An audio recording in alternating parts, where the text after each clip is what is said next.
And there's humanity in a glimpse. We've always got a copper for a stone idol, but none for a beggar in its shadows. I'm no better. I gave them nothing but a second look, and they be buying no pies with that. Men love a woman who doesn't seem to give a damn. So long as she's handsome. We all love a happy woman so long as she's fair, or a sad pretty one, or an angry girline with a good face. You see how this works? If I had to die, and there seemed little remedy against it, I didn't want to do it in such a way as to confirm the legend of my cowardice. I was so scared, I half wanted to piss myself. But the difference between the strong and the weak isn't that the strong don't piss themselves, it's that they hitch their pissy pants up after and go through with it. I won't be your dog, but if you're half the wolf I think you are, you've got a fox to run with. Alright, what's up, fantasy fans? I just want to take a quick second to say thank you, everyone, for commenting, liking, subscribing, sharing. I really appreciate it. So today I'm going to be talking about my first six-star book of the year. I gave Changes 5 stars by Jim Butcher, the Dresden Files book. I really enjoyed it, but aside from that, I haven't had any 5-star reads until I ran into The Blacktongue Thief by Christopher Buehlman.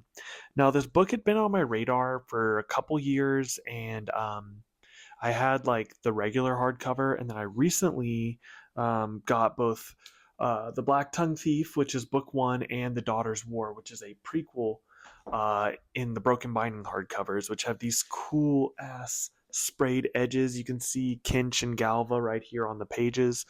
And yeah, so what is The Black Tongue Thief about? So in The Black Tongue Thief, we have this kind of heroic fantasy, maybe a slash of sword and sorcery, but I'd say heroic fantasy. And you follow Kinch Nishanik, who is a Galtish thief.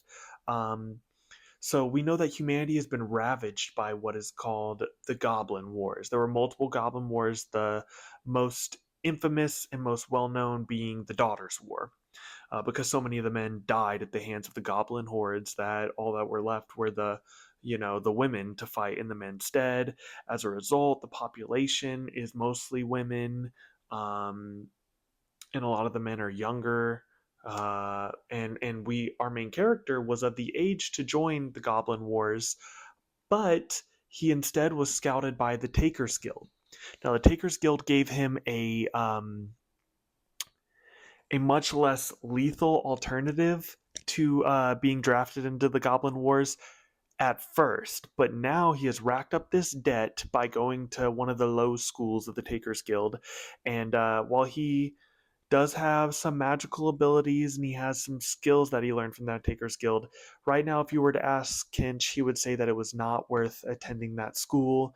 He has a distrust and a distaste for the Takers Guild, but he is obligated because of the debt he has accrued to do jobs for them. And at the beginning of our book, you see him not under hire of the Takers Guild, but him trying to get money by his own means. You see him try to mug slash steal from Galva, who Galva served in the Daughter's War, and she is a warrior that is married to the goddess of death. And she has what's called a war corvet tattooed onto her flesh. She can use magic to draw this war corvet. Anyway, these are all magical abilities that our characters have, and yeah, they're just both very intriguing characters. And the duality of Galva and her honor, and Kinch and his self-preservation, and how he evaded the war, and how the war meant so much to her. You get two main characters that are drastically different, but I do think they bounce off each other very well.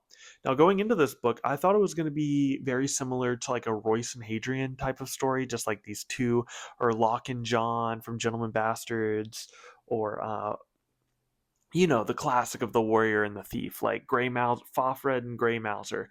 Um, there are countless examples. So I thought that's what I was getting in this book, but it's really more of a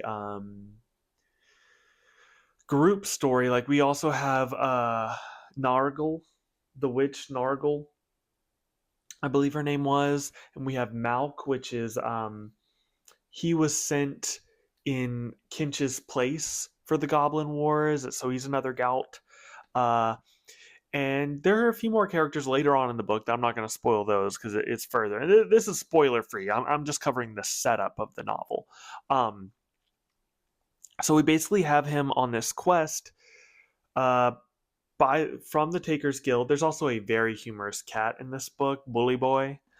So we see Kinch, Bully Boy, Galva, Nargul, Malk go on this quest to well, I don't really want to spoil what that quest is, but what I really enjoyed about this book, and I think a lot of people will also jive with, is Christopher Buehlman's prose style and his dialogue are so sharply written.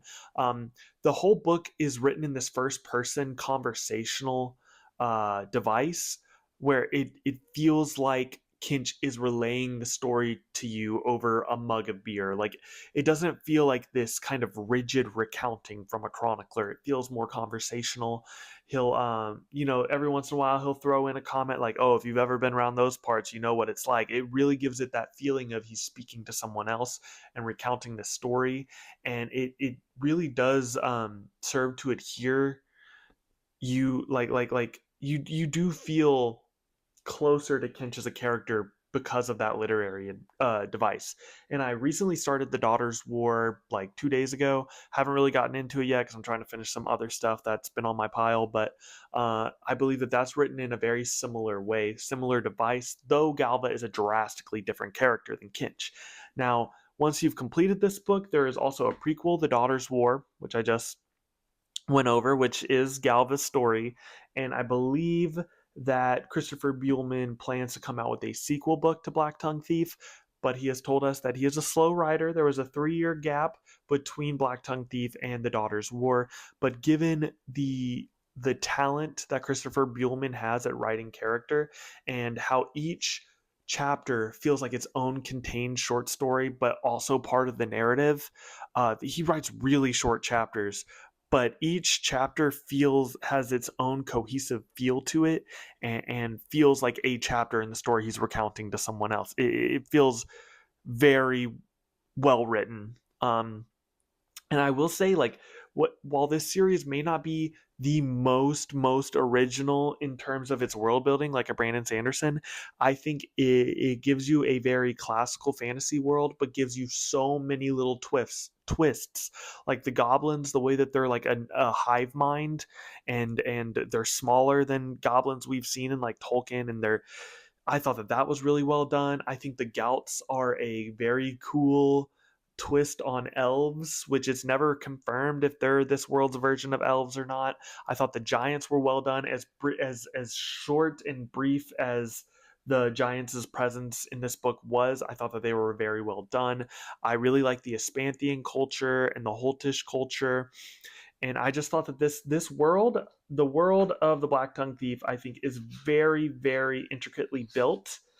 And yeah, I mean, just I can look at this map and I can look at you know Moldova and Espantia, and like I know what each of these places look like in my mind's eye. And I just think that Christopher Buehlman did an amazing job world building. This story has everything from goblins to krakens to giants to magical tattoo wielding assassins. It is absolutely phenomenal. And while it may not be for everyone, I do think for me, for what I look for, which is good character work and amazing prose, I think The Black Tongue Thief is an absolute must read. And I think Christopher Buehlman is an amazingly gifted author.